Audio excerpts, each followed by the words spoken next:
The Assembly of First Nations Annual General Assembly has now come to an end after a busy couple of days. As we've been reporting, major projects, residential school denialism, and the wildfire situation were among the big topics. For more on the AFN AGA, our Truth in Politics panel is here. Niigaan Sinclair is a columnist with the Winnipeg Free Press. And helping us out this week is Alessia Passafiume, an Anishinaabe Parliament Hill reporter with the Canadian Press.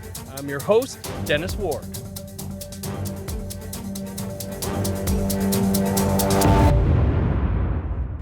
Thanks to you both for being here, and Alessia, a big thanks for helping out this week. We'll start with you as you're on the ground and have covered many of these assemblies.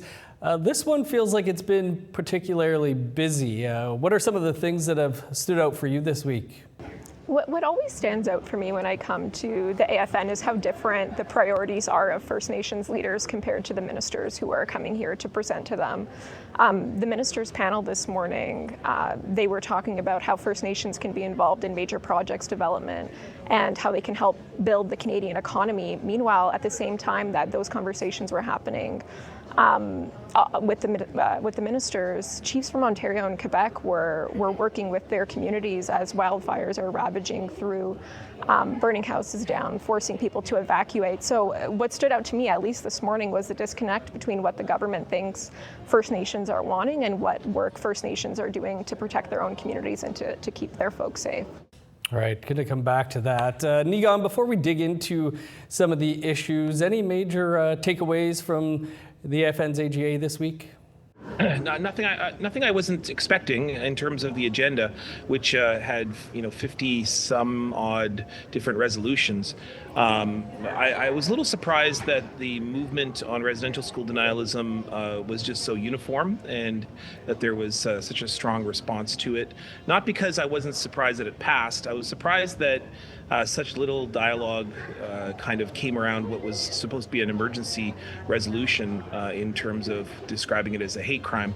I think that Canada should wake up and realize that this is an issue that is not going to go away, and you can't simply just remove the issue of residential school denialism from discussions around hate crime, especially if you're going to recognize that hate crime exists for other groups in the country. And I also think that the discussions around water is really important that are sort of murmuring throughout. I was receiving text messages all for the next couple days talking about that the issue of water is something that's being discussed on the floor pretty regularly and maybe not so much on stage. And I think that's always the issues around the AFN is you're seeing policy development in action. Alessia, as I said, you've covered many AFN AGAs, and some of the same issues keep coming up: child welfare, water. Is there a frustration from some leadership about the lack of movement on some of these issues? I don't know how there could not be a lack of frustration. Some of the resolutions that they are debating and passing this assembly are resolutions that I've seen on the table 3 or 4 times. One of them is on criminalizing residential school denialism. I think it's the 3rd time that they've had to pass a resolution this assembly calling on the federal government to make it a criminal act under the criminal code to downplay the history and the legacy of residential schools. And the 3rd or 4th time that they're doing it, and there's still no commitment from the federal government.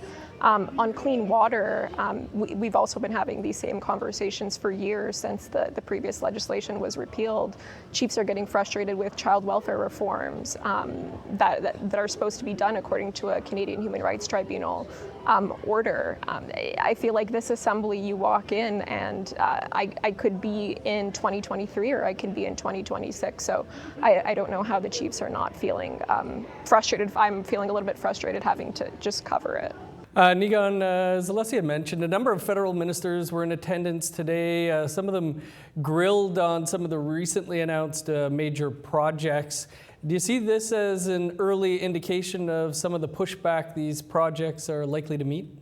Universally. Very infrequently do you see the Chiefs form into line so uniformly. Unless it's about Alberta separatism, unless it's about some wide-scale issues that impact everyone, like residential school denialism.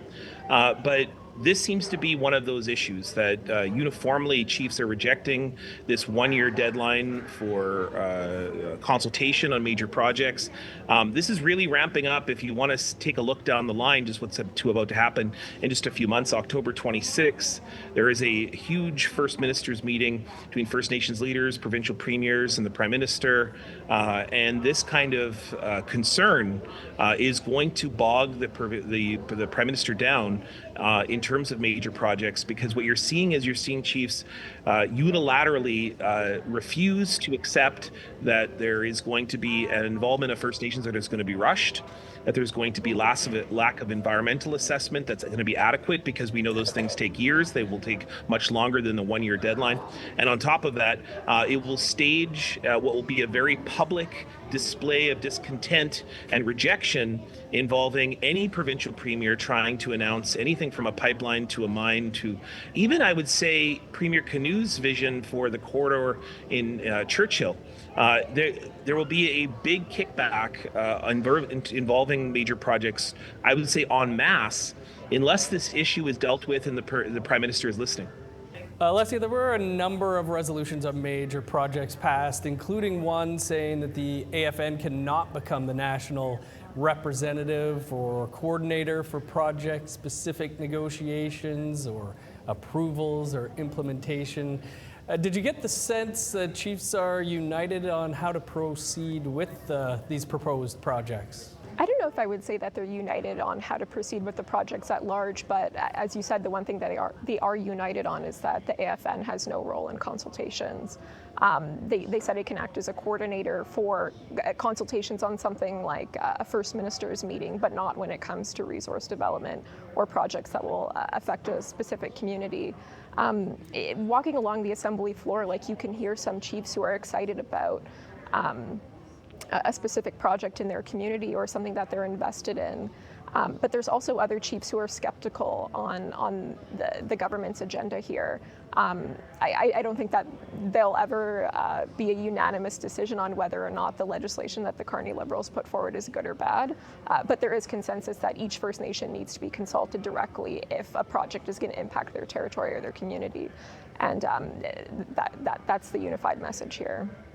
Niigaan, you touched on this. The AGA is coming right before the planned First Nations, First Ministers meeting happening this fall. What are you expecting there? I'll tell you that if my phone text messages are any indication, people are ramping up for what will be a very public display of discontent. It will be a situation, I think, in which the Prime Minister will not be ready for, and certainly indicative of what seems to be a situation that the Prime Minister is putting this on the back burner.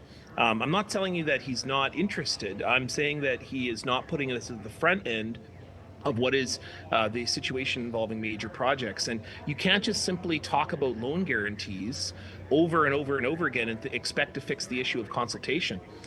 There is a massive problem in that First Nations are feeling left out. They are feeling absolutely absent in the process of the design and the delivery, and in the case of the Alberta-Ontario pipeline, even the announcement of moving forward with projects with absolutely zero First Nations involvement whatsoever. And that seems to be just being signed off by the Prime Minister. And what First Nations are doing is they're beginning to unify in such a way that I'm almost feeling echoes, and we're not at that stage yet, but feeling echoes to the days of Stephen Harper, in which chiefs came right to Parliament, that began the Idle No More movement and created a unification of Indigenous resistance movements, both chiefs and grassroots movements, which led to Idle No More. Alessia, as people are packing up there, getting ready to head home, some of them to states of emergency, really. Just last thoughts for you on this AGA and looking ahead to that fall meeting. My thoughts on the AGA is that I think chiefs who are around here would rather the ministers' panels and the amount of time that's given to the federal government be cut short so they can get to their resolutions. I would love to tell you that a lot of resolutions were passed that we can talk about that I'm going to be looking for movement on, but as of this morning, only 6 were done, and a lot of the time was given to the ministers. They're debating resolutions in there now, so maybe I'll send you a message later on what I think is interesting, because as of right now, there's not much actual work that got done by by chiefs today or this week. And we'll all send all these text messages to Niigaan too, so his phone blows up some more. We'll leave it there, but thanks to you both. Alessia, appreciate you helping us out this week. No, thanks for having me. Thanks.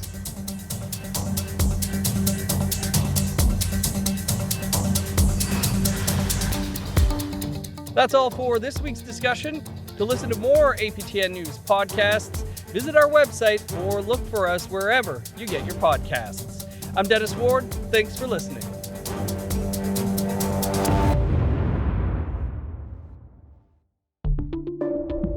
Incidents and negative interactions between security guards and civilians seem to be becoming more common these days.